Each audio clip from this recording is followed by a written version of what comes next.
ధ్యానం గురించి చాలామంది చెబుతారు. అయితే కొందరుంటారు, కృత్రిమ జీవితం నుండి, ముఖ్యంగా ఇప్పటి రద్దీ పనుల నుండి సాంత్వన కావాలని కోరుకునే వాళ్ళుంటారు. వాళ్ళు మొట్టమొదటగా అడిగే ప్రశ్న, ధ్యానం ఎంతసేపు చేయాలి అని. భోజనం ఎంత చేయాలి అని ఎవరైనా అడిగితే, ఆకలి తీరేంత వరకు. అట్లాగే ఎంతసేపు మాట్లాడాలి అంటే అవసరం ఉన్నంత వరకు అని అందరికీ తెలుసు. మరి అట్లాగే ధ్యానం ఎంతసేపు చేయాలి అంటే ఆలోచనలు రాకుండా ఉండేంత వరకు, కొంతైనా శక్తి వచ్చేంత వరకు, లేదా కొన్నైనా నూతన అనుభవాలు పొందేంత వరకు అని అందరూ గ్రహించాలి. ఇది చాలా గొప్ప సమాధానం అని కొందరికి అనిపిస్తుంది. అలా ఎలా అని మరికొందరికి అనిపిస్తుంది. ఆలోచనలు అన్నవి సమసిపోయిన తరువాతే శక్తి అన్నది మనలోకి నూతనంగా ప్రవహిస్తుంది. అలాగే ఆలోచనలు అన్నవి మూగపోయిన తరువాతే అనుభవాలు అనేవి మొదలయ్యేవి. మరి ఆలోచనలు అందరికీ ఒకేలా ఉంటాయా అని ప్రశ్నిస్తే ఉండవు. ఈ ఆలోచనలు అనేవన్నీ వారి వారి వయస్సు, వారి వారి పరిస్థితులపై ఆధారపడి ఉంటాయి. వయసుతో పాటే ఆలోచనలు పెరుగుతూ వస్తాయి. అలాగే ఆ వయసు ఇంకా ఇంకా పెరిగే కొద్దీ ఆ ఆలోచనలు తగ్గుతూ వస్తాయి. కాబట్టి ధ్యానం చేసేవాళ్ళు వయసు ఎక్కువగా ఉన్నప్పుడు ధ్యాన సమయాన్ని కూడా ఎక్కువగా చేయాలి. ఎంతసేపు ధ్యానం చేయాలి అన్న ప్రశ్నకు చక్కటి ఫార్ములా ఉంది.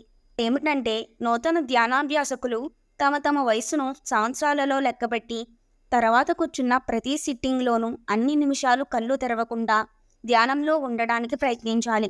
ఉదాహరణకు, ఒక వ్యక్తికి 50 సంవత్సరాలు వయసు ఉంటే ఆ వ్యక్తి కనీసం 50 నిమిషాల సేపు ధ్యానం చేయాలి. అప్పుడే ఆ వ్యక్తి కనీసం 5 నిమిషాలన్న ఆలోచనారహిత స్థితిలో ఉండగలడు. అంటే 50 నిమిషాల ధ్యానంలో మనసు అటూ ఇటూ పరిగెత్తుతూ ఏ ఒక సందర్భంలో మాత్రమే కనీస మొత్తం మీద 5 నిమిషాల సేపు ఎలాంటి ఆలోచన లేకుండా నిశ్చలత్వాన్ని పొందగలుగుతాడు.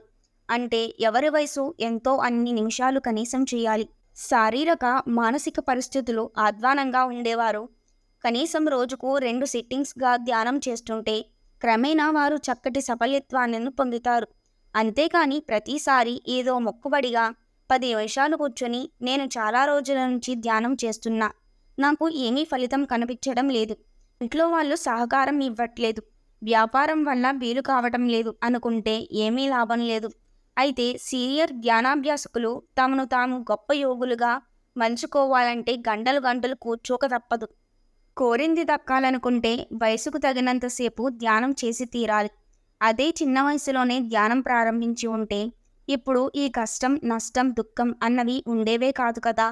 అయినా గతం గతః. తెలియక యుగాలు గడపవచ్చు, కానీ తెలిసిన తరువాత క్షణం కూడా వృధా చేయరాదు. భారతీయ మహర్షులు అందుకే ధ్యానాన్ని మనుషుల జీవితంలో భాగం చేశారు. కానీ అందరూ పాశ్చాత్య సంప్రదాయాల మోజులో పడి జీవితానికి శక్తినిచ్చే గొప్ప ధ్యాన ప్రక్రియను నిర్లక్ష్యం చేశారు. ఇప్పుడు మళ్ళీ దాని అవసరం వచ్చింది. అందుకే మళ్ళీ ఇటువైపు మళ్ళుతున్నారు. ఇప్పుడు ఎవరూ ఎలాంటి సందేహం లేకుండా వారి వయసు ఎంతైతే అన్ని నిమిషాలు ధ్యానం చేయడం ఉత్తమం.